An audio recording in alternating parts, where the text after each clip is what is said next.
Once you've satisfied your hunger, get ready for more of the hottest casino games in Vegas.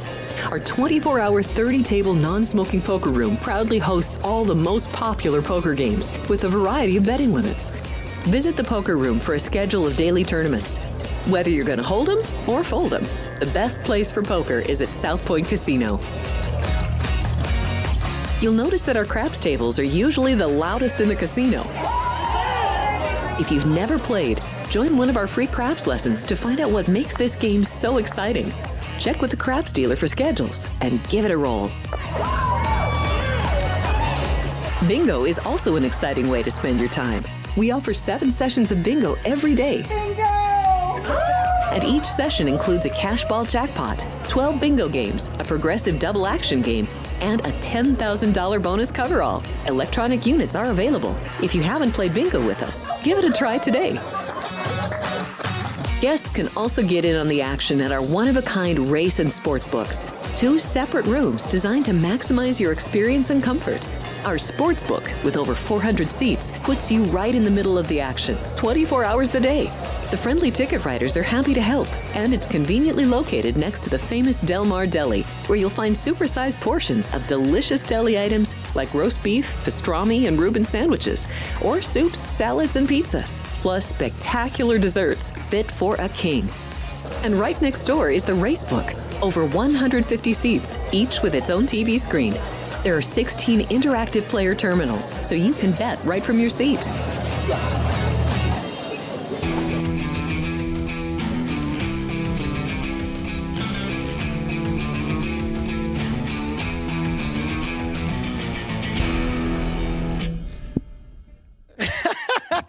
Aaron O'Connor just made me laugh in the chat, which we'll get to. Very funny, Aaron. Hello, everybody. What's happening? We have Thursday Night Football between the Rams and the Niners, and just about 5 hours and 15 minutes right here at the South Point. You can come down. The place will be packed. I mean, a lot of LA fans in town because I've seen Rams jerseys walking around, and you know the Niners are going to be here too. So come down to the South Point, watch Thursday Night Football. Hello and welcome to the show. Thanks for joining us for Lunch with Punch. The show's a fun mix of sports, comedy, conversation, some viral videos and posts, and some smart betting advice. I'm your host, Frank Nicotero, longtime comedian, lifelong sports fan. And, well, if you don't like something on today's show, well, I'm going to have Hawks guard Trae Young do my talking. I hope these New York fans find their way to the exit real quick. Boo. Boo. And then he said, get your ass home. Trae Young, he's like one of the cockiest players in the NBA, so I kind of like him, even though I really have no allegiance to the Hawks. I did like Dominique Wilkins, but he might want to be careful next time he's in New York because a lot of Knicks fans are really mad online because if we learned anything over the past few weeks, it's don't plant your flag on the other team's logo. And if the state of Ohio has its way, that's going to become a felony in that state. So I don't think rolling fake dice on the Knicks logo is a good idea. Watch this. So look, there's still time left in the game. And he looks over at his teammate. He's like, yeah, I'm going to throw 8. So I think in the post game somewhere I read, he said I rolled an 8. So he knew what he rolled. Knicks fans are going to remember that, and I think Knicks players will remember that too, Trey. So anyway, the NBA Cup comes to Vegas, right, this Saturday? Unbelievable. It's going to be exciting here in Vegas. On the show today, if you look at your calendar, ladies and gentlemen, it's Thursday. So we have my man Joe D'Amico coming on the show via the video at 12:35. He's got 3 picks that I know of, so it's going to be great. And for the first time ever, from the computer to the studio, ladies and gentlemen, our first ever regular OG Punchie. I call him JR from the ballpark. You can call him Cincinnati Johnny. He's got a lot of names. We're going to find out about that. He has a fascinating career and a lot of really cool things. So JR from the ballpark will be sitting in as a guest in about 10 minutes. We're very excited for that. But let's take a look at today's show. Let's look at the punch menu. Okay, I'm being quiet. May I take your order? It says, may I take your order? Whose voice is that? Just random. All right. So listen, Ann surprised me with that graphic the other day, so I was so excited. I was talking over it. She's like, you haven't heard the ending. There's a little voice there. May I take your order? Well, yeah, on the menu, here's your order for today. We have our comedy clip of the day, picks at 12:36, and in Punch Bowl Pundits, Johnny Cincinnati, JR, I don't know. We're just going to call him Johnny. Johnny and I will talk about more Juan Soto, more Caitlin Clark, and the UNC Tar Heels have a new coach who's pretty good. But first, it's time for Top of Joe breaking video. Wait, what? Do we have a No, it's breaking video, ladies and gentlemen. So we always like to start off with something cool at the top. And Joe, cool. This is the guy, Joe Burrow. A lot's been said online about the break-in that occurred at Joe Burrow's house. So we know there was a Sports Illustrated model there that said she was employed there. A lot of people are saying, wait, isn't he engaged? I don't think he's engaged anymore, correct? He doesn't have a fiance. She's an employee.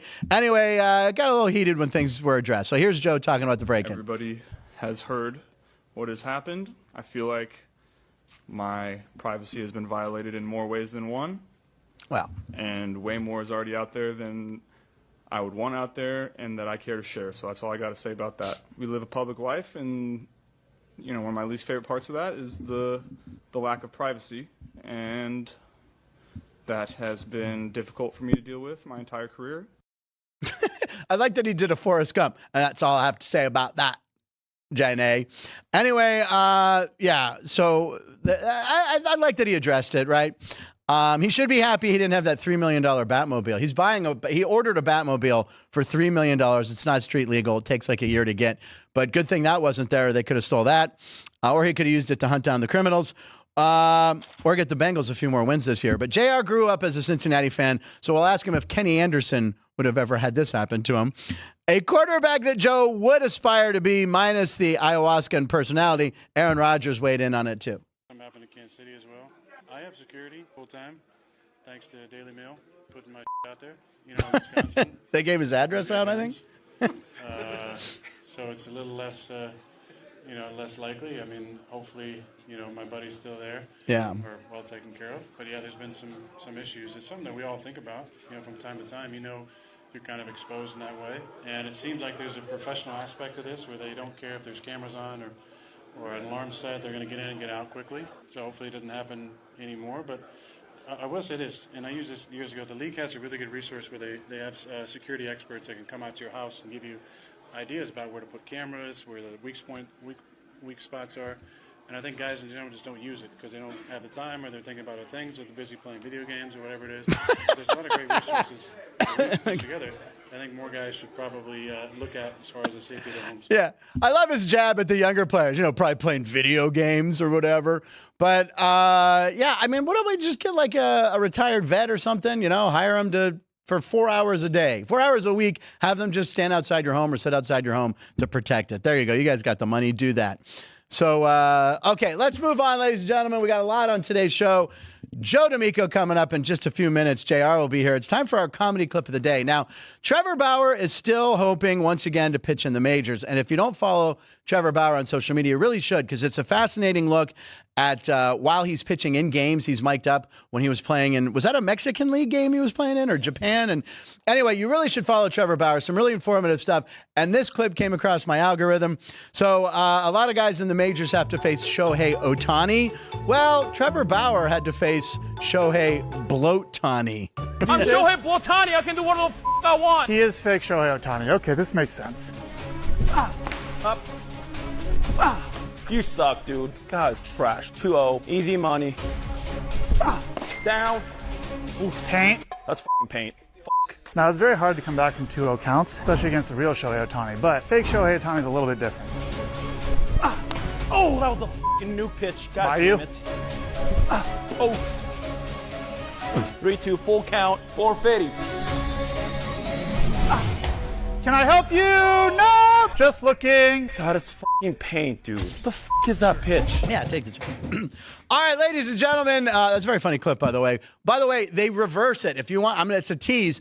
Go on Trevor Bauer. He actually then faces Shohei Bloatani, who can also pitch, and it goes to a 3-2 pitch. I'm not going to tell you what happened, but there's a simulator. So check out Trevor Bauer's social media. All right, our guest has lived in Vegas for 8 months. He grew up in Dayton, Ohio, the same hometown as Michael Jack Schmidt. He started his career at the Dayton Daily newspaper. He was a paper boy in the 70s, eventually worked there as a copy editor and reporter in the 80s, graduated from IU in 1989 on the 5-year plan, worked at the Chicago Tribune for 14 years covering everything. And then CBS Sports, which was CBS Sportsline, as I remembered. Same position at Fox Sports for 5 years in L.A. before he moved to Vegas. We know him from the ballpark. You also know him as Cincinnati Johnny, apparently. Ladies and gentlemen, Johnny is here. Woo! Look at that. He's made it right there. He's leaping out of the chat room there. What's happening, buddy? Glad to be here. Well, listen, you've been watching so much since the beginning, and then we got to meet at the ballpark because you know Alex, right? You know, yes, and Andy. That's why you were watching, but you're in here almost every day, so we really appreciate it. So, do we need the mic a little closer? Yeah. Is that better? Hello, hello. There we go. And by the way, it's 8 years in Vegas, not 8 months. Oh, did I say 8 months? Yes.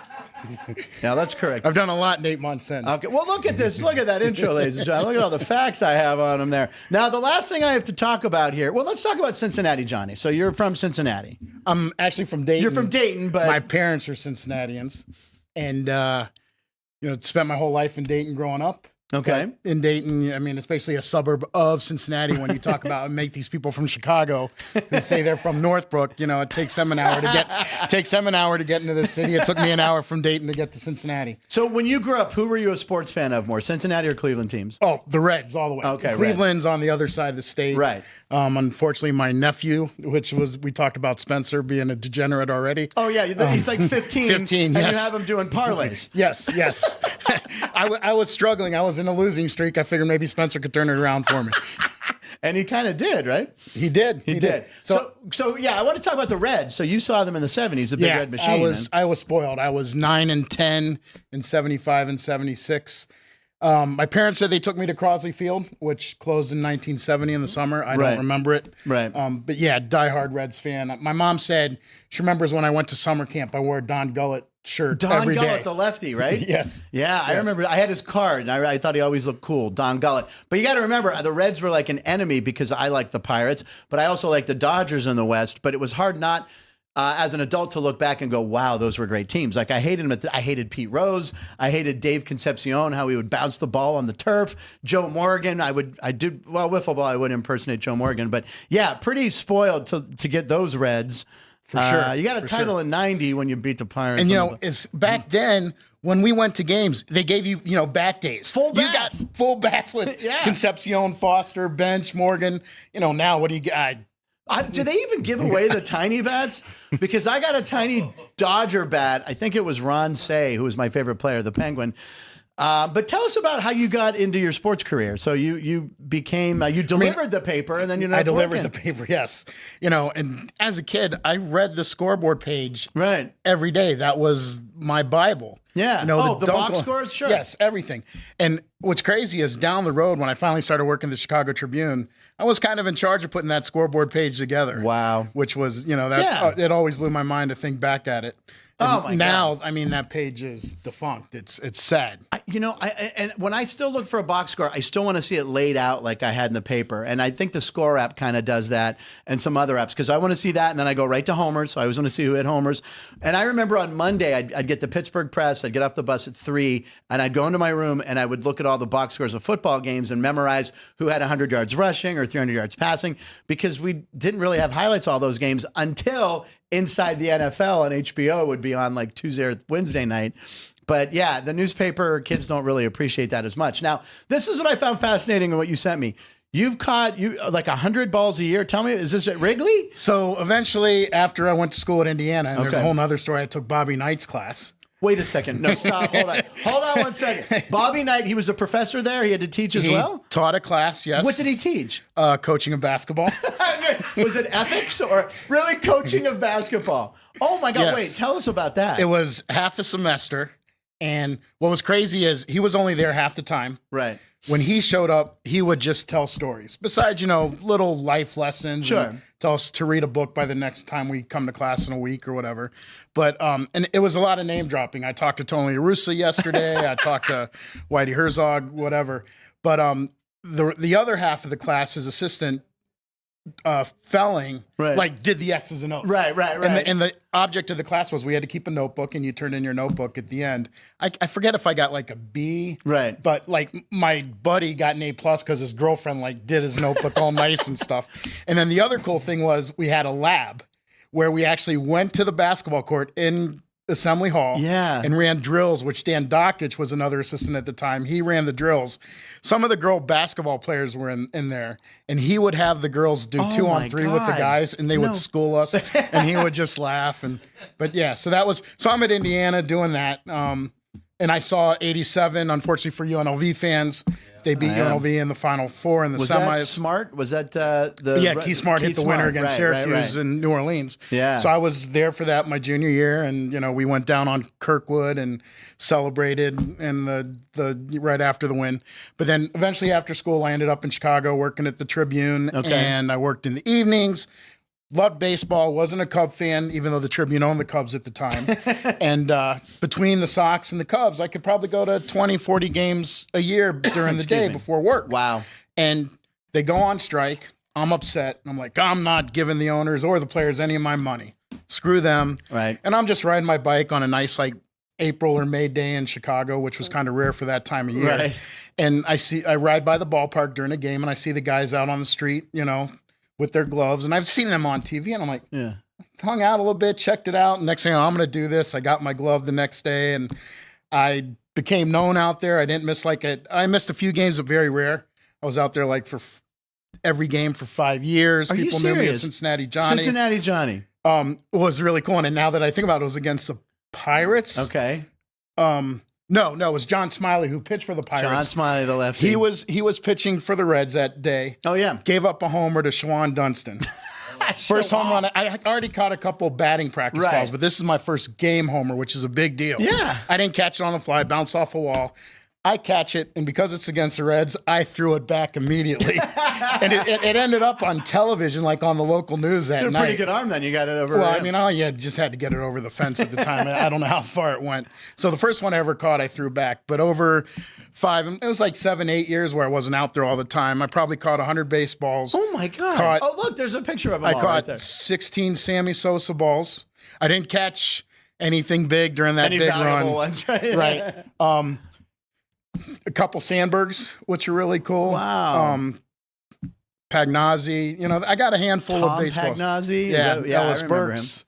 Ellis Burks, a very underrated hitter right there. Wow, that's really cool. And you still have all of them or most of them? I have most of them. I kept all the game balls except I gave 2 away to friends. Were there secrets? Did you know who was up at bat and you knew where to stand? It's a little different now because they raised the wall and everything. But we had the radio on. You could hear the crack of the bat. You followed the people in the back row against the bleachers. Right. You saw their eyes. Reading, you focused in the middle.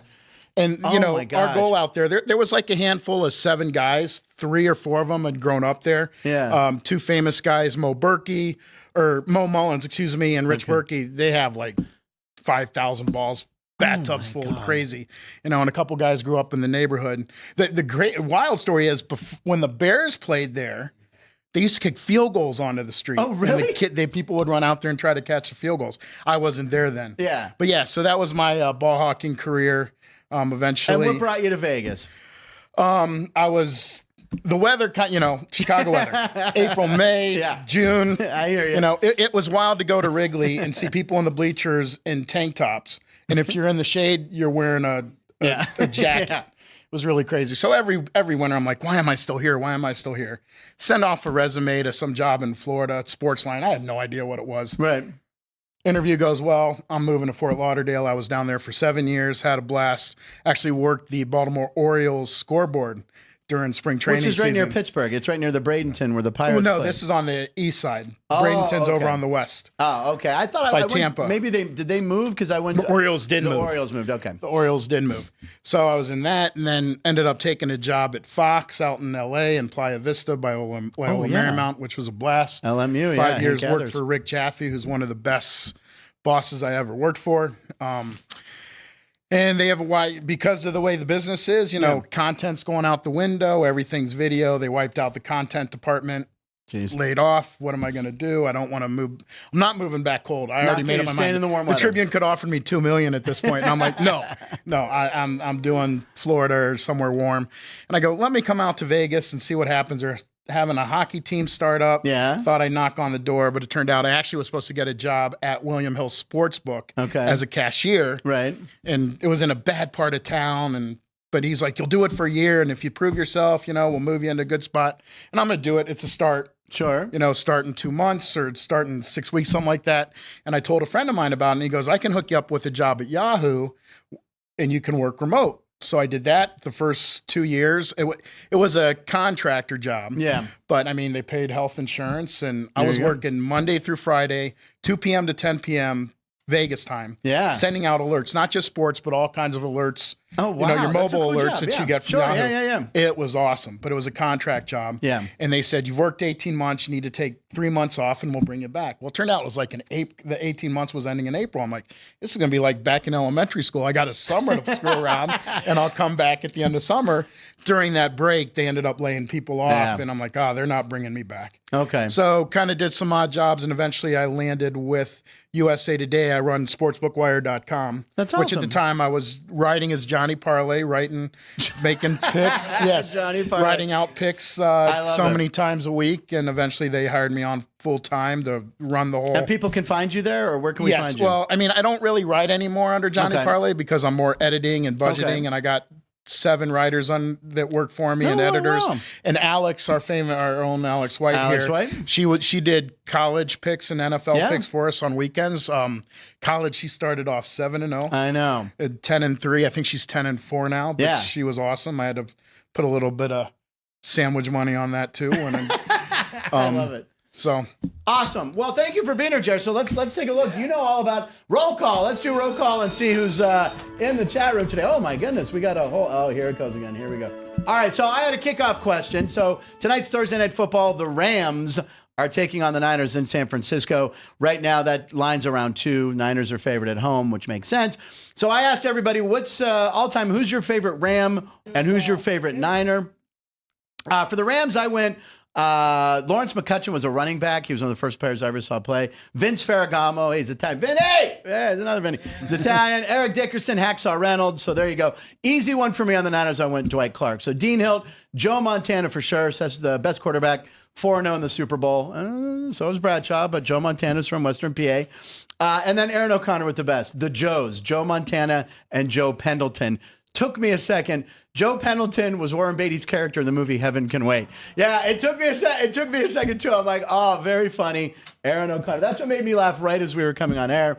Evan Atola has Marshall Faulk for the Rams, Steve Young for the Niners. Keith Lau, Joel Youngblood. He also had the 2 brothers. He played a Super Bowl with a broken leg. Yes, he did. Keith Lau, Steve Wallace, the former offensive lineman. I don't remember him. For the Niners? I don't know if I remember him. Yeah. Let's see here. Chris Andrews. See if Bobby Knight made him get a blade of grass. I was going to say, Chris Andrews, the head of our sports book here, they made him get if you've ever heard that story, we should put it, well, you can Google it. You can go on our site. It's on there in one of our clips. Hysterical. By the way, were there any chairs in the classroom? we all had chairs. Okay. Surprised you didn't throw any. Dean Hilt, San Francisco fans don't go to Dodger Stadium anymore because they don't want to end up, that was a bad story right there. I remember that game, actually. But it's okay. Paul's getting into it about starters. Worst I've ever seen in San Francisco where batteries were being thrown at the Dodgers. That's Dave Parker got that. And then Chris Andrews says, William Hill screwed him. What a surprise. They didn't screw me. They hired me, and I actually had to call them back and thank them for giving me the offer. No, Chris said they screwed you. They screwed you. Oh, they screwed me. They screwed me. All right, so thank you, everybody. Do you have a favorite all-time Ram or 49er? At Niners, I got to go with Deion Sanders and Madden. Yeah, I'd line him up as a wide receiver, give him a screen, and see you later. His speed's like 99. Yeah, exactly. And Rams, there was a lot of good Rams because I did follow the Rams when I was a kid, Pat Hayden days, but Ferragamo took him to the Super Bowl against Steelers, so I guess I got to stick with Orlando Pace. Orlando Pace, oh, wow. Mr. The Pancake, Buckeye. yes. Yeah, he was one of the best linemen ever. All right, very good. All right, it's time for That's Crazy. What? Or Line of the Night. Line of the Night, ladies and gentlemen. All right, so we have one for you here, a Line of the Night, because you hate Chicago sports teams, correct? I'm a White Sox fan. You are? I will admit it. Okay. So Reds and White Sox. Reds and White Sox. Okay. Used to be the Angels before I moved to Chicago. They were my American League team as a kid, and it's just really hard. It's just now looking at this, it's very sad. I pull for the Angels, but Artie Moreno kind of screwed that team up. All right, let's take a look at Johnny's Line of the Night here. Do we have him? Yeah, there it is. Okay. Oh, this is from our guy, Jay Kuda, right? So Jay Kuda has this. See how bad Chicago sports teams have been? This is how many playoff games they've won in the last 7 years with some of the other sports cities shown for comparison. So Chicago has 4, with the Blackhawks and Bulls each having 1, White Sox 2. And then you look at other cities. My God, look at Boston. I hate Boston fans so much.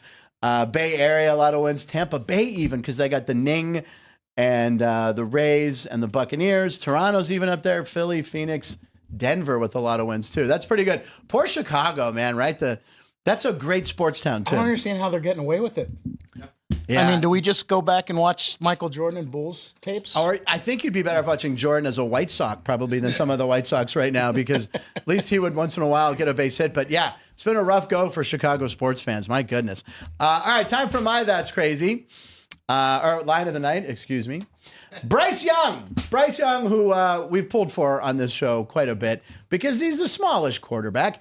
He is a favorite for the first time in his entire NFL career. This week, they are at the Dallas Cowboys, or the Dallas Cowboys are in Carolina, -1. And if you look at the all-time record, Tim Couch was on some really bad Browns teams. He wasn't a favorite for 30 games. Then you have Davis Mills, Bryce Young at 24, and kind of a shocker to see up there, Troy Aikman. But you got to remember Jimmy Johnson's first year, they were 1-15, I think. And also, our very own Jimmy Vaccaro tells that great story. The year they went 1-15, some big oil-rich guy came in from Dallas and said to Jimmy, hey, how many games do you think? I want to bet on how many games the Dallas Cowboys are going to win this season. And Jimmy goes, all right, let me go back into the office, work up a number. And he came out and gave the guy like 4. And the guy put like a ton of money down, and they won 1 game.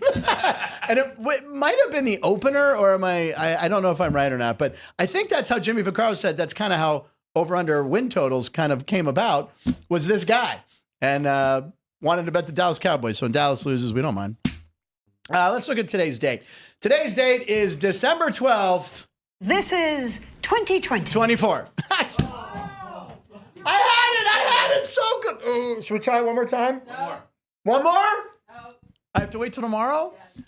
So I'm just supposed to say 4. And then in a couple of weeks, we're going to do this, and I'm going to say 4. I'm still going to be writing 24 on my checks. Checks. When's the last time you wrote a check?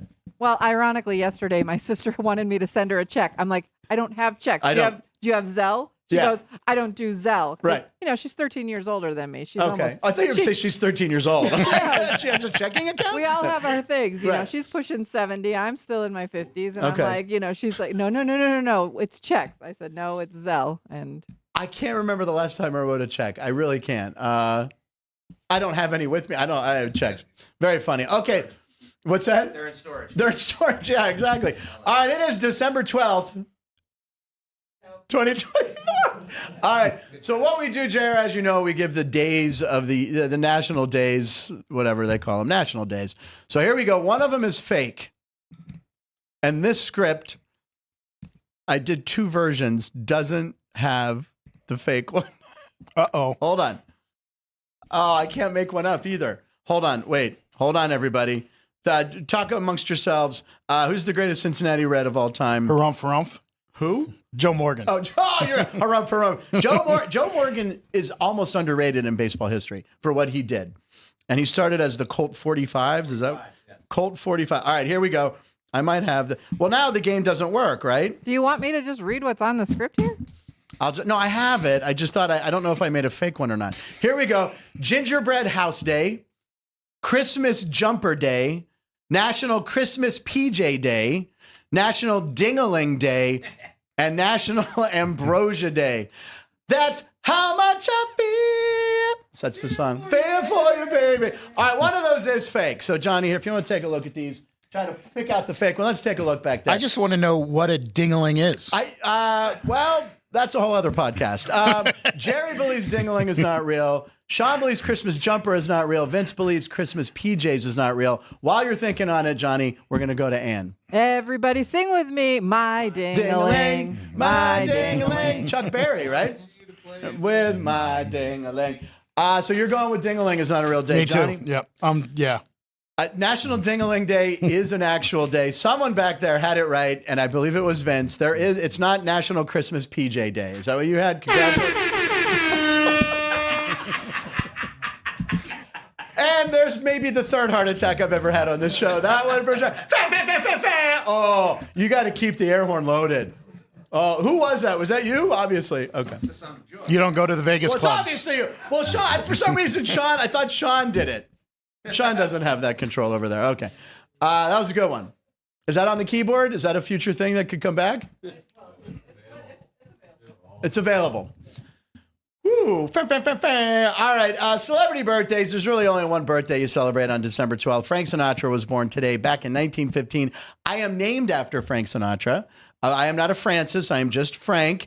My parents were married on Frank Sinatra's birthday. So, chairman of the board, happy 109th birthday. So, listen to some Frank later. So, we put him all in the AI machine up in Utah, and this is the image we get. Hey, what's up, baby? Look at this. Play with my ding-a-ling, baby. He's making a gingerbread house. He's half black and white, half color. So, it's kind of like the movie with Reese Witherspoon. What is that movie called? Pleasantville. Pleasantville, where if you have sex, you turn into color. I got to say, when you show those every day, some of them are kind of scary. Some of them are frightening. I think when we had the cat with the weird eyes was always a scary one. Wait, could you go back one more time, man? I'm sorry. Don't air horn it, but just, okay. So that's ambrosia. Ambrosia is actually like a mixture of like fruits and creams? Yes. Or pudding? Jello and fruit. Jello and fruit. Yeah, it's terrible. No one wants that. No kid wanted that. I know that. And then it just has the word ding-a-ling written. Does that count as being part of it? So AI just went, just write ding-a-ling. They could have put a picture of Chuck Berry up there. Gingerbread house. Frank Sinatra making a gingerbread house. That's a pretty good one. Good job, AI, on that. I like it. Okay, so we got the Punch Bowl. John, you're going to do it. So here we go. Time for the Punch Bowl, ladies and gentlemen. Joe D'Amico coming up in about 5 or 6 minutes, so we'll burn through these. There's the relaxing. See how relaxing that is? That's relaxing. The air horn, not relaxing. South Point Studio Spa. No, okay. That wasn't as jarring as the first time. You had it juiced up to 10 on that. All right, so what number Punch Bowl do you have? And go. I got Punch Bowl number 2. Punch Bowl number 2. Go ahead, read and it. it is Caitlin Clark was named the Time Athlete of the Year. Who is your favorite athlete? Favorite athlete, not just Joe Morgan. So favorite athlete. It is Joe Morgan. Joe Morgan, really? Yes. Little Joe. And by the way, made the seamless move to the booth and was such a great color commentator with John Miller when they would do the ESPN games. Though so educating. But the oddest thing, Cub fans didn't like him. Really? I don't know if it had something to do with the Sandberg-Morgan rivalry, which I didn't know there was one, but Cub fans made one. And they just did not like Morgan. I thought he was the greatest. I remember, he ended up playing for a lot. He went to Oakland for a while. I remember he was a Giant, and on the last day of the season one year, he hit a big homer. It might have been a grand slam against the Dodgers, and it knocked him out of the playoffs. So that rivalry already hated each other, and Joe Morgan, towards the end of his career, was a Giant. He never went back to the Reds, did he? He was a Philly. No. Did he go to the Phillies with Rose? Was he there with Pete? I don't know if he went to Phillies. He might have gone to Phillies. Which is bad if he's my favorite athlete, and I don't know if he played for the Phillies. Yeah, I thought he went to the Phillies. That does sound right. And he was there when see a picture of him. Yeah, when they played, I thought they lost to the Orioles in 82, 83. Ripken's year would be 83. I thought he was did play 83 with the Phillies. There you go. Yeah, he was on that team. And by the way, look, they're showing the Big Red Machine on TV right now with Sparky Anderson. Sparky Anderson with a full head of hair, gray hair. He was like 36 at the time. Unbelievable. Never on the Phillies. No, 83 he was on the Phillies. Oh, you didn't do that just for me? No, I didn't do that. I don't know how the Reds came up. There's a Johnny Bench documentary. Yeah, he was with the Reds in 83. Played with Oakland, San Francisco. 1 year in Oakland. And 1 year in Oakland. I remember that. And where else? San Francisco. 2 years in San Francisco. Did he end with the Giants? He ended with the A's. The A's. Okay. They went across the bridge. There you go. All right. The reason why I asked you who your favorite athlete ever was Caitlin Clark, our favorite. Someone put together, actually, I believe it's the Indiana Fever, put together a year in all the fashion looks of Caitlin Clark. So go ahead, roll it. Here we go. So everyone's kind of floored right now by her spread in Time Magazine. She just looks beautiful. And her fashion increased as the season went on. I'm assuming a lot more designers reached out to her, but she looked really good, and I think she's deserved. The only other person I could say would maybe be Shohei Ohtani, just because of this season, yeah. This season, had he pitched this year, definitely. But to leave the Angels, go to the Dodgers, and that season he had. Simone Biles would be a good one. It's hard to say. I think Alex even mentioned Steph Curry. A lot of good ones, but I think Caitlin Clark kind of did more for the sport and all sports this year than anybody. All right, pick another one, buddy. Here we go. We got a 4 or 5 in there. What do we got next? Punch ball number? Number 5. Number 5. Go ahead, read it. What do you think of the NBA Cup and the colorful floors? Okay, so first of all, what do you think of this cup? And you said right before the show that you're going to be there for it. I will be there Saturday working with a number of my Usher friends, and I'll be there Tuesday for the final. I was there last year, which was really cool. So you saw the Lakers win? Yes. And actually a really cool story there was, we're not, as Ushers, you're not really supposed to like ooh-ah over the players or anything. But I happened to be, after the Lakers had won, I was walking through the tunnel, and here comes Anthony Davis first. Real tall guy. I'm not a fan. And then LeBron's right behind him. And as I'm walking by him, right next to each other, I just go, OH. And he gave me the IO. Oh, because Ohio. Right, yes. Yeah. So that was pretty cool. He's from Akron. Yes. So there's no hatred between Akron and Dayton. No. And I do like to give my Cleveland friends a hard time that he's not from Cleveland. He's from Akron. He's from Akron. Because I think it's The Bastard of Akron is a book about him that my friend, my friend sent me for Christmas years ago. Never opened it. But anyway, I have it in my bookshelf, so it looks like, wow, Frank is so cultured. But as for the NBA, it's hard to get into. It really is. And even in the playoffs, the way that I'm with you. I love college basketball. I mean, before I was an IU fan, I grew up in Dayton. I was going to say I'm a Reds, Bengals, but the Dayton Flyers. The Flyers, yeah. Roosevelt, Chapman, Paxson, Don Donaher, great coach. Which Paxson went there? The older one. John Paxson or Jim Paxson? Jim Paxson. Jim Paxson, yeah. Who played for the Bulls? John Paxson. John. He hit that big shot, right? Yep. Jordan gave him the ball. And Ron Harper is also from Dayton. Who Love Ron Harper. Played a key role for the Bulls there. All right, what number was that again? 5. All right. Oh, yeah. So we have Steve Kerr talking about the multicolored courts, which I enjoy. Alex White does not. So here's Steve Kerr. Well, the coaches that felt like I was descending into the depths of hell. deep red hue on the floor. It's a little disconcerting. I actually think I'm a fan of these courts. Me too. I think it's special. You're watching a special game. I think it was a genius idea. That one, the Blood Red Rockets one, is pretty cool. So the teams are set, right? We know the teams. It's the Rockets and the Thunder. I know those two. And Milwaukee, Atlanta. Yeah, what are they, Sean? Milwaukee, Atlanta. Call Kenny White. All right. Yeah. Okay. So anyway, it's I'm telling you, I watched that Oklahoma Thunder game the other night. They're good. I'm not saying they're going to win it, but they are young and good and fast and quick. So I might have to take the Thunder when that comes about. Okay. We have a couple more punch bowls before we bring Joe D'Amico in. I don't see Joe yet. Do we have Joe yet? Oh, he's there. Okay. He's just not in the bottom left. All right. Go for it. I love Joe's watches and glasses. Joe always looks like $1 million. Punch bowl number 3. Punch bowl number 3. What do you think of this hire of Bill Belichick? Okay, Bill Belichick press conference happened right before we went on the air. What do you make of this? Gonna miss him on TV more now, I guess. Yeah, he really was animated on TV. Yes. And, I guess the real story is that it's almost like a Bobby Knight, Pat Knight thing that he's hooking up his son with a job. Exactly. That's really what's going to happen. But he's going to bring all these big names in to work at UNC. And do you think kids will want to go there or not want? I would want to play under him, right, to learn? For sure. Yeah. You'd love to play for him, but I don't know that North Carolina is a big sale. I know. But it'll be interesting. I mean, who thought Colorado was going to be a sale? That's a good point. All right, here's Bill Belichick right now talking about going to North Carolina. Well, you think having a 37-year-old in North Carolina? It's nothing about the past, nothing about the future. It's right now we're preparing for North Carolina. Well, you think having a 37-year-old in North Carolina? Of course, that's a play on to Cincinnati, ironically enough. Right now we're preparing for North Carolina. And of course, if you look to the right, that's a picture of him on his first day on campus. So we can go back to that end. There you go. That's him, first day of campus. There's him on the right. That's actually Rodney Dangerfield from Back to School in a hot tub when he went back to school. And so his girlfriend's college age, right? She's like 24. Maybe she takes some master classes or we'll stop right there. Yeah. Okay. We'll do one more punch bowl with you, Johnny, and then we'll bring in Joe D'Amico for picks at 12:36. What's the last one we got there? Number 1. Number 1. All right, start place number 1. What do you think about the Juan Soto deal, and is that contract bad for baseball? What are your thoughts? As a fan of the Cincinnati Reds, yeah, I hate that there's no salary cap in baseball. As a Pirates fan, I'm with him. The Players Union is probably the strongest union in the country. It really is. And it's just the way it is. It stinks that whenever a star player comes out, there's 10, 11 teams that have a shot at them. Too much And money. the Reds and Pirates are... how much can we pay for the backup shortstop for the Giants? I know, absolutely. And it stinks, but that's why you cheer for those teams. Yep. I don't dislike the Tigers. I don't like the Tigers, but I sure as heck was cheering for them once we got down to the absolutely. They made that run and made it to the playoffs. It was like, hey, why not Detroit? All right, we did have one more punch ball, and since it's a Bengals-based thing, I'll just read it. Who had the best? And it's Chase Brown. Why don't we roll the Chase Brown clip? Clip 4. This is Chase Brown, Bengal running back, finding out he might get fined. Do I really? I hope not. I think if you get in the final, like big fine. If you get fined, is it worth it to do a kettle jump? No. I don't make enough money for that shit. So I was going to ask you, who had the best touchdown celebration in NFL history? Icky. The Icky Shuffle. There you go. It was either the Icky Shuffle, Vi Sikahema, when he went and he boxed the pad.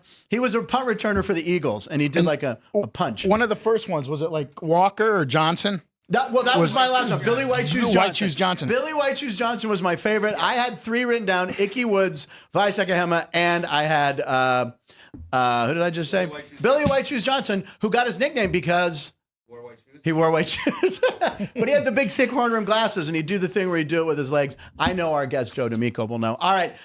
Johnny, Cincinnati, Johnny J from the ballpark. We can't thank you enough for being on the show. Can people follow you on Twitter or something, or Instagram? Or I really don't do much on Twitter, but definitely try to hit sportsbookwire.com to see, our hot picks of the day and when Alex is hitting her football picks. Sportsbookwire.com. And do you have a pick for today?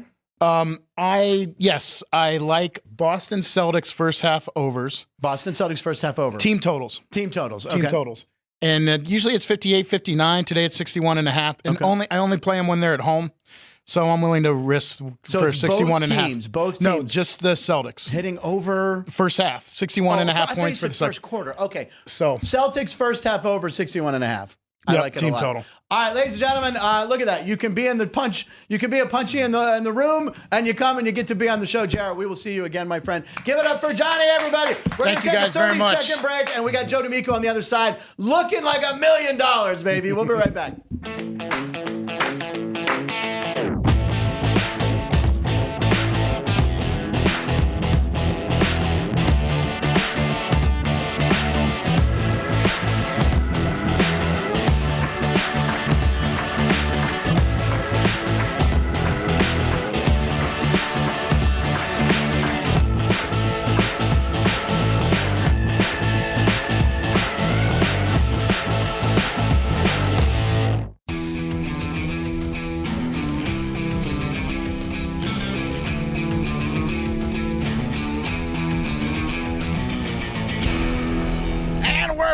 Thank you, ladies and gentlemen, for watching Puntlines.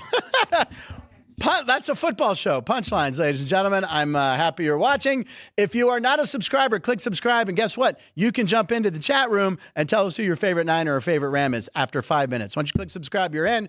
This gentleman has been a regular. I think this is about, 8 weeks in a row right now.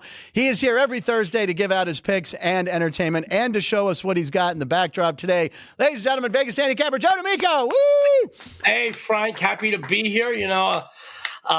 I love doing the show with you. I got to tell you, Johnny was as or more entertaining than a lot of the guests that you bring on. He was great. He was phenomenal. I agree. When I first tuned in, you guys got to look, and I'm not putting it down.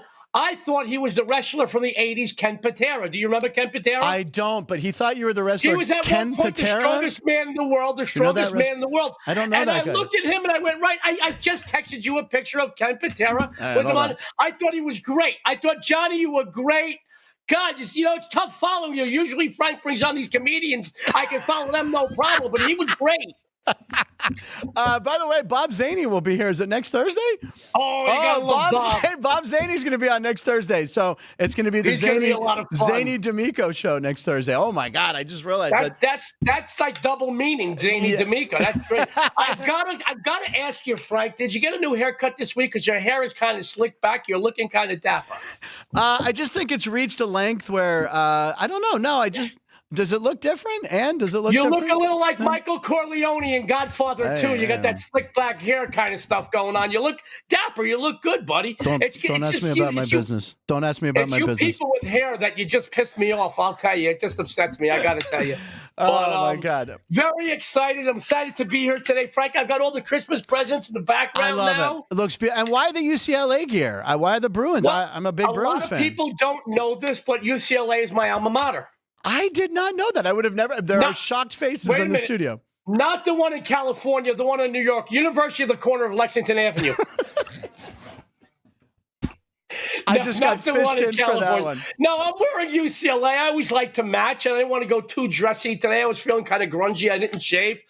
We spent 2 nights in a row, all night, wrapping presents. We have a ritual around here. We have a great ritual. Okay. We make candy cane martinis. Okay.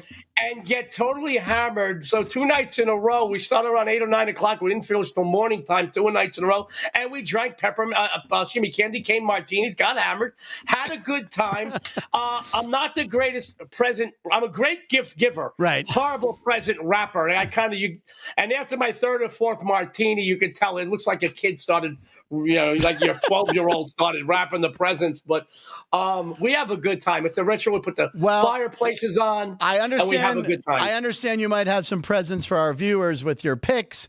And I think are you starting off with tonight's game or no, or college? What are we doing? I forget. I have tonight's game, but Frank, I hate to toot my own horn, and here in Vegas you pay double for that.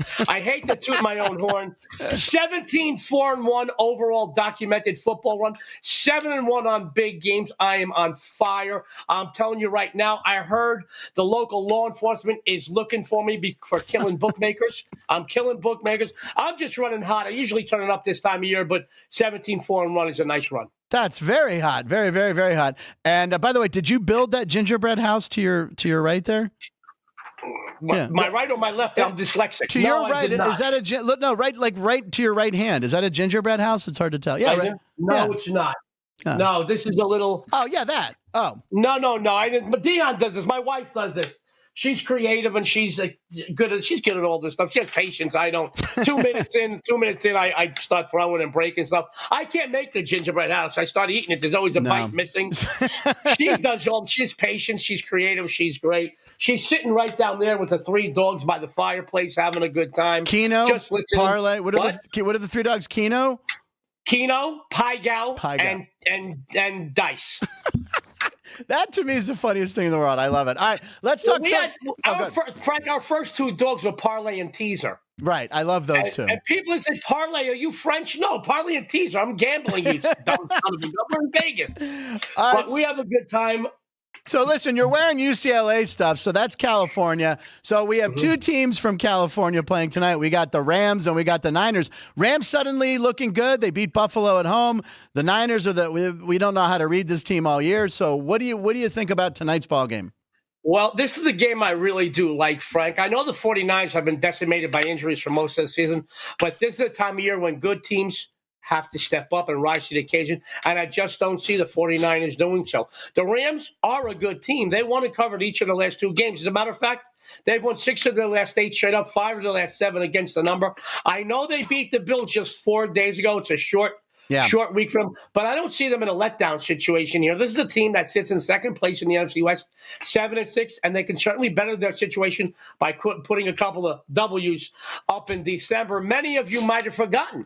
They took the 49ers down when San Francisco was healthy back in September. Now, in the NFL, I like revenge a lot, but I don't think the 49ers are healthy enough to do it, and they just don't have that momentum right now. Matthew Stafford, he leads the 9th-ranked passing attack in the nation. I know how good the San Francisco 49ers are against the pass, but a couple of their linebackers, as of this show, are listed as questionable. At best, if they do play, Frank, they're not going to be 100%.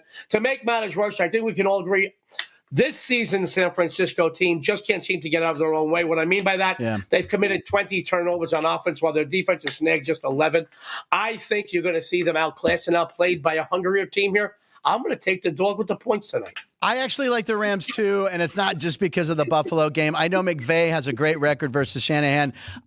This is going to be a fun game to watch tonight. I think Amazon, by the way, has gotten super lucky this year with Thursday Night Football. They've had some great games, whereas last year we had all those terrible, low-scoring games, bad matchups. So kudos to Amazon. And Al Michaels gets $1 million a game, by the way. So you know what's funny about Al, Frank? I want to tell you something funny.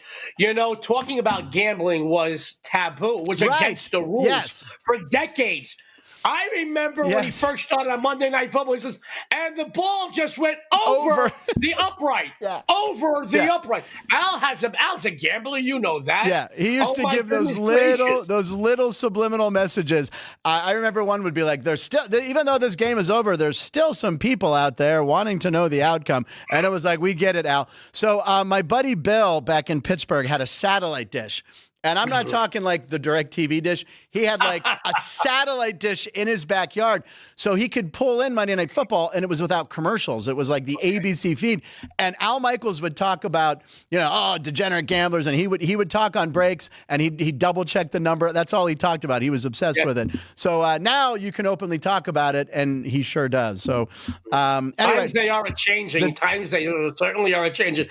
I know people that are out there. I read quite a bit, and a lot more people are investing money in sports betting as opposed to betting in stocks because in their minds you have a 50-50 chance of winning. But what's funny is people like myself, we're being at once I would think people think back in the day Joe would have got arrested for what he does now, and now people are paying me, so I'm all for it.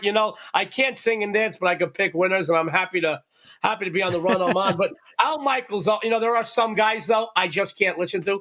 As a sports fan and as a sports bettor, if Chris Collinsworth is calling the game, I will mute him. He wasn't allowed near the Raiders facility for like a decade when he was on inside the NFL. No, he wasn't allowed there. They were going to whoop his butt. He is the most annoying. And can he please get his nose out of the backside of Patrick Mahomes? Oh, my God. Here's the guy. Patrick Mahomes. It's like he gets money every time he mentions Patrick Mahomes. And I've got to tell you who annoys me. He might be the sharpest of all the analysts. Tony Romo and his voice. Tony, it sounds like Peter Brady when he went through puberty. He was driving me crazy. When it's time to change, you've got to rearrange. My boy Frank. Oh, God, you're so obscure. I love it. No, he annoys me. But what annoys me about him, because he is one of the sharper guys. Yeah.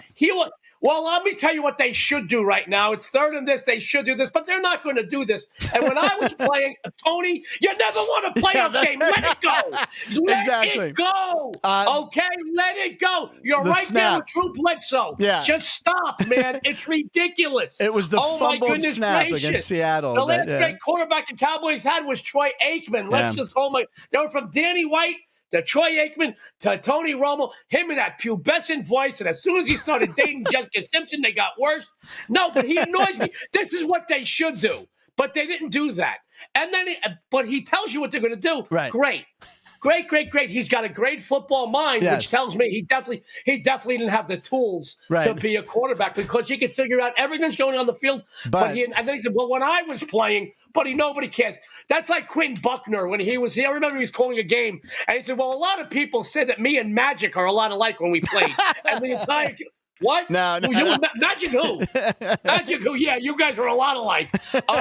No, but I can't listen to Tony Romo. I can't listen to Chris Collinsworth. I don't mind Al Michaels. He keeps it fun. He keeps it light. He doesn't get too crazy. Can't listen to Joe Buck. I think Troy Aikman's sharp. See, I like Joe Buck. He has no Joe Buck. Oh my God! I like Joe Buck. Let me tell you something. Outside of probably Beyonce, the person I want to punch in the face most is Joe Buck. I don't mind Joe Buck. I swear to God, his mere presence annoys me. And although he doesn't have the pizzazz, Moose Johnson's pretty good. He just doesn't have the pizzazz. Yeah, you love Moose. All right, let's move on to the big Army-Navy game. I watch it every year, the pageantry. It's always the only event, to watch. I always root for Navy because my dad was a Navy guy. I think the line is what? Army's by 4 or 5 right now? Is that the line? Last I saw was 6.5. Oh, it's up to 6.5. My bad. All right, so it opened at 4.5. It went right up within 24 hours to 6.5. It stabilized there. Okay. I don't know if you're going to see a 7 on this game, but this is a game that really I do like. I put it up early this week. I already put it up. I got it on websites. I bet it myself heavy. Frank, since their sole defeat of the regular season a few weeks ago at the hands of Notre Dame Army, they turned back around. They won their last 2 games. This week's rankings, they got them up to the number 22 team in the country. Guys, this is something I thought was very funny. There are only 3 other teams ranked in the top 25 with 1 loss. Okay. Notre Dame, Indiana, and Boise State, all of which are in the CFP. This is the Black Knights' opportunity to say, hey, stick it up the posters, rear ends and say, you guys are wrong. We should have been in there. And make an example of what? A formidable opponent. Army has taken 6 of the last 8 meetings in this historic rivalry, straight up covering 6 of those 8 overall as well. Navy has a few extra days. Navy had a few extra days to rest and prepare for this matchup, but I don't think it's going to matter. They face a team that knows them well and dislikes them even more. Now, both teams, monsters. We all know they're monsters at rushing the ball, but the Army defense is significantly stronger. They allow just 15 points a game. They rank 11th against the rush, 34th against the pass offensively. They've also committed just 5 turnovers this entire season, best in the nation, while their defense has snagged 17 takeaways. I think that's going to be the big difference here, Frank. The fact the midshipman offense has committed 14 turnovers and are definitely beatable defensively against the run. The Black Knights will come here with something to prove, and I think they will prove it. I think they win by 7 to 10 points, so 6.5 is an early Christmas present. Okay. All right. Listen, we have a couple comments on Joe. So we have Ev Natola, who we don't know who this person is, but we thank them for watching the show. They say, this guy, Joe, sounds like Pat Cooper, the old comedian that was on the Stern Show. And he does. Now that he says it, you do kind of sound like Pat Cooper. Yeah, he was Tell the best. Ev Cooper, thank you. Pat was one of my favorite comedians. And, guys, for those of you who might not be aware, Pat spent most of his time in the Caesars Palace Race and Sportsbook. I got a great, real quick. No, tell us. Real quick, Frank. No, Nothing goes real quick. I need but it. you always bring me on to kill the half hour. Listen. I need Good morning. It's lunchtime. Listen. I got a great story for about there. When I started in this business, I started at Jim Fice Sports. Jim Fice was a pioneer in our industry. He is a legend. He's still a friend of mine. He was the biggest and best there ever was. He paved the way for guys like me. I was a salesman on the phones. I was pretty good. Having said that, I was always reliable. I never did a no-call, no-show. I was out one night. This is early 90s. I was out one night, and I was partying. I'll just put it that way. I did a no-call. I said, well, I'm on the strip, and I'm partying. I smell like a brewery. I can't walk a straight line. Forget about work, but I need to straighten up, okay? So I went over to the Caesars Palace. That's true. So I went to Caesars Palace. I was hammered. Walked in, gave the guy a 50, let me into the spa. I went into the spa. They gave me a locker and a key. I walk into the steam room. It is steam. Total steam. I hear one voice. I hear another voice. I spent the entire day drinking a frozen bottle of Absolute with Rodney Dangerfield and Pat Cooper. We spent the whole day drinking a frozen bottle of Absolute. I think we were chasing it with beer. And then Rodney was still doing those commercials, those Miller Lite. Yeah. And I'm like, Miller Lite? Come on. But we were drinking the whole day. Then we wound up in the book. Rodney just went out that night. The whole day in the spa with Pat Cooper and Rodney Dangerfield. I could tell you stories they told me. I got to tell you, Frank, you know me, I rarely shut up. I mean, Come on, man. I got to be a defendant in a RICO case to shut up and just say, nope, I plead the fifth. But I will tell you, I just sat and listened to the stories that they told. They were historic. And it was, it's not like either one of them ever held back, but there were no cameras rolling. Right. So they told me like they were down to the nitty gritty. It was kind of cool. Oh, wow. Pat Cooper had a book that he released when he kind of had a resurgence on the Howard Stern Show, and I became a big fan. And someone that's hysterical that you signed that and said that. And somebody else, Dean Hilt, a longtime watcher of this show, says, Joe reminds me of the old Jim Fice show on the USA Network every Saturday. Lots of energy, made lots of picks. Game of the year, laugh out loud. So there you go. Someone just said you're a chip off the old block. Well, guys, I got to tell you, Jim was a pioneer. He's still a friend. Listen. You can say what you want about the Yankees. There's the Yankees and every other team in the league. Jim Fice is the Yankees of this business. Ah, nice. There will never be another Jim. You know what's funny is I run into Jim every once in a while. We're good friends. We're both animal activists. Nice. We have dinner every once in a while, and we still talk about the old Fice days from 30 some odd years ago. And he always told me, I see guys come and go, especially with when you're a little bit older, when you call it the Twitter. Yeah. The Twitter, especially with the Twitter. With the electricity. Yeah. No, he says the Twitter. He says the Twitter guys come and go. But Joe, man, you've taken it to another level. I'm like, Jim, man. That's awesome. It was because of you, man. I couldn't do it without you. There you go. All right, and you have one more pick for us on NFL action. We're going to go to Monday Night Football. And in the old days, Frank, Monday Night Football, before legalized gambling, the chaser. It was the last day at betting of the week, so all the people out there could get even with their bookmaker. Guys, you had to pay your bookmaker on Tuesday or get paid on Wednesday in the neighborhood bookmaker. realm and Monday Night Football. I got to get even. And let's go to Monday Night Football. There are 2 Monday night matchups this week. I want to talk about the NFC North contest between the Bears and the Vikings. Well, guys, early October, if you walked around Las Vegas Boulevard, you would see every other person wearing a Bears jersey. And it's funny how I haven't seen a single Bears fan in 2 months. You know, they started this season. It's funny how those Bears fans are. How they started like Cubs fans. You know why you can date a Cubs fan? Why it's great to date a Cubs fan? Because they never expect a ring. Okay. Anyway, listen. Chicago started off the season 4-2, but are currently riding the third worst losing streak in the NFL thanks to our very own Las Vegas Raiders and the New York Giants. They have to now take it on the road, going to where? US Bank Stadium to face the 11-2 Minnesota Vikings, a Vikings team that is red hot, riding a 6-game win streak. Oh, by the way, folks, Chicago winless as a visitor this year, 0-6, while Minnesota is 6-1 on their own home field. Having said that, there's a couple of teams in the NFC that are already kind of set, but a couple more wins can certainly help, and the Vikings are one of those teams. To close out their season, they're at home this week against the Bears, then take it on the road to Seattle, come back to play in Minneapolis against Green Bay, and then face they finish their regular season off, Frank. This might be game of the year this year. On the road at the Lions. Wow. That could decide the division. A gimme win this week, Frank, especially this team right now, especially in the division. It could be big for Minnesota. The once feared Chicago defense, no more. Their offense is so bad. Their defense is overworked and tired. During their current losing streak, they have allowed over 25.2 a game. Minnesota and their well-balanced offense, they're posting over 26-1 a game. They have a phenomenal passing attack and a pretty solid running game, but it is their defense, Frank, that has been the big reason why they're so successful this season. They're ranked second against the rush, first in takeaways, and sixth in points allowed. I think this game is going to get uglier than if Patrick Ewing and Larry Bird had a love child. That would be an ugly baby. Admit it. Those are two of the ugliest people ever. I don't care how talented they are. Oh, God, that would be an ugly baby. Oh, my God. But I've got to tell you, lay the points with the home team here. It will be a winner. Plus, you know, the Bears are so good so long. They put a hurting on a lot of these division teams for so long that, you know, these Vikings, they'll look to say, hey, payback.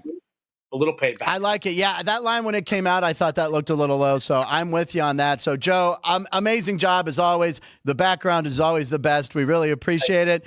And next week you shall return with the one and only Bob Zaney. I can't wait.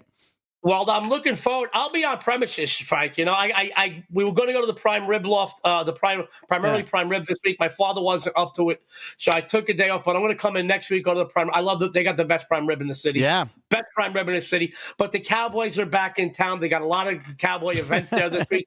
But I will definitely be there in a few weeks. Okay. My good friends in Human Nature are going to be playing at the showroom. They are. Then, you know, two of my best friends, Vin and Vinay, the Bronx Wanderers. They have a Bronx Christmas show.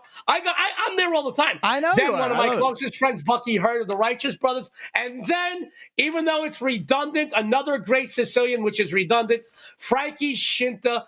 Guys, he might be the most talented man to ever take a Las Vegas stage. I've seen the Scintas, yeah. Let me tell you right now, if you want to go see a real Vegas show, go see Frankie Scinta. You will leave. You will laugh. You will cry. I'm telling you. But you will leave there. You got like you stole something. Like I can't believe I paid this much for this ticket. He's the best entertainer in town. I love it. And you are the best entertainer on this program. Ladies and gentlemen, Joe D'Amico. All right, Joe, we'll see you next week. All right, thank you, Joe. I love you, buddy. All right, we'll take a look at Kenny White's dog of the day right now. Kenny White's dog of the day. We got one more pick for you on this program. So many picks we've given out, ladies and gentlemen. He's going to the NHL. He's taking the Wild plus 120 versus the Oilers tonight. Okay, there you go. There's Kenny's dog of the day. Here's our dog of the day, ladies and gentlemen. It's a gambling dog. I don't hear anything, but I imagine it's going out. They're gamble. They're going gamble, gamble. Gamble. Gamble. That's it. I'm just going to echo whatever that owner was saying. Gamble. Gamble. Gamble. Thank you for watching the show. We'll be back tomorrow with Jeff Parles, who we haven't seen in a couple weeks, and Judge Chris Andrews shall return, and a new feature as well. So we appreciate you guys watching Punchlines, Lines, live in Nevada, every show.